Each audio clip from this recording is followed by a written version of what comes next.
स्वर साधना। साधना वो होती है जो निरंतर चलती है, सतत चलती है, कभी थकती नहीं है, कभी रुकती नहीं है, कभी खंडित नहीं होती। और इसलिए स्वर साधना का जो आज यहाँ समारोह हुआ है, यह निरंतर आपके जीवन में बना रहे और यह साधना निरंतर चलती रहे। जीवन के अंदर इस संकल्प के साथ साधना चले कि हम करें राष्ट्र आराधन तन से, मन से, धन से, तन मन धन जीवन से। यह जीवन हम सबके प्रयत्न से इस मातृभूमि की सेवा में लगे और इसलिए घोष का बादल विद्या भारती के विद्यालयों में इसी भाव के साथ लेकर चलता है कि हमारे सभी भैया बहन स्वर से स्वर मिलाकर, कदम से कदम मिलाकर, एक मन से, एक भाव से, एक विचार से इस संकल्प के साथ आगे बढ़ें कि देश हमें देता है सब कुछ, हम भी तो कुछ देना सीखें। हम जो भी जीवन के अंदर कमाएं, जो भी शक्ति अर्जित करें, वह सब मातृभूमि के श्री चरणों में अर्पित करें। इसी भाव का संदेश, संकेत और इसी भाव की तैयारी के लिए घोष होता है। आपने एक बहुत अच्छा घोष का प्रदर्शन किया। मेरा विश्वास है कि घोष के वादन से जो आपके मन मिले, आपके विचार मिले, आपने ताल के ताल मिलाया, स्वर के स्वर मिलाया, कदम के साथ कदम मिलाकर आपने घोष वादन किया, यह आपके जीवन में बना रहेगा और जीवन निरंतरता की ओर, प्रगति की ओर बढ़ता रहेगा।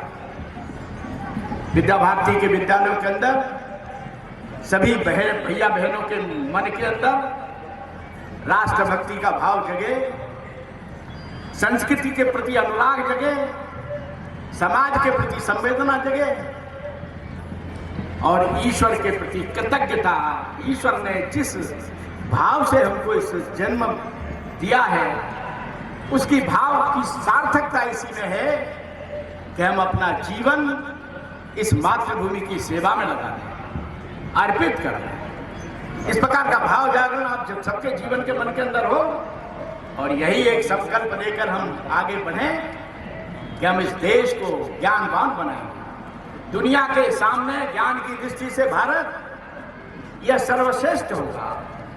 हम सर्वश्रेष्ठ ज्ञान अर्जित करेंगे। साथ ही साथ हम संस्कृति के संस्कारों से युक्त इस प्रकार का अपना जीवन बनाएंगे कि दुनिया के किसी भी कोने में जाएं, दुनिया के किसी भी देश में जाएं, कोई भी काम करने के लिए जाएं, तो हमारे जीवन से भारत का दर्शन प्रकट हो, भारत भक्ति का भाव वहां के नागरिकों के मन के अंदर जगे। इसलिए उस प्रकार के संस्कारों से युक्त हमारा जीवन बने, यही भाव विद्या भारती के विद्यालय में जगाने का प्रयत्न होता है। और साथ ही साथ इस राष्ट्र का जो चरित्र है, इस देश का जो चरित्र है, वो उज्जवल बने, वो श्रेष्ठ बने, वो महान बने। जो किसी राष्ट्र की पहचान उसके चरित्र से होती है और राष्ट्र का चरित्र उस राष्ट्र के जैसे नागरिकों का चरित्र होता है, वैसा ही उस राष्ट्र का चरित्र कहलाता है, वही नेशनल कैरेक्टर होता है। और इसलिए राष्ट्रीय चरित्र और व्यक्तिगत चरित्र ये एक ही सिक्के के दोनों पहलू हैं। विद्या भारती के विद्यालयों में प्रयत्न होता है कि हमारे भैया बहनों का जो कैरेक्टर है, शील है, चरित्र है, ये उज्जवल बने, श्रेष्ठ बने, ताकि इस देश का चरित्र उज्जवल बने और दुनिया के सामने चारित्रिक दृष्टि से भारत महान बने, भारत की जय जयकार दुनिया के अंदर हो। इस भाव को लेकर विद्या भारती सारे देश के अंदर, अपने भैया बहनों के अंदर इस भाव के जागरण का काम करती है।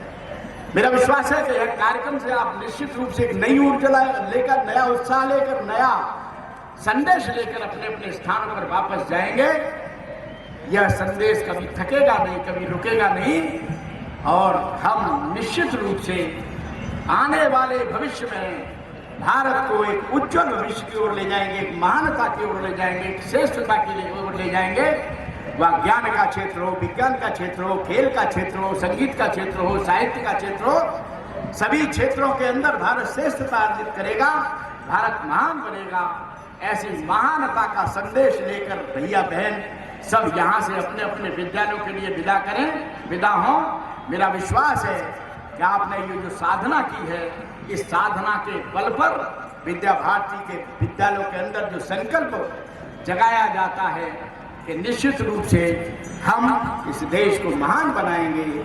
हम कहीं भी रहें, किसी भी प्रकार से रहें, निश्चित रूप से इस देशभक्ति के साथ रहेंगे, राष्ट्रभक्ति के साथ रहेंगे, ईश्वर भक्ति के साथ रहेंगे, मातृभूमि की श्रद्धा के साथ श्रेष्ठतम पद पर ले जाकर आरूढ़ करेंगे।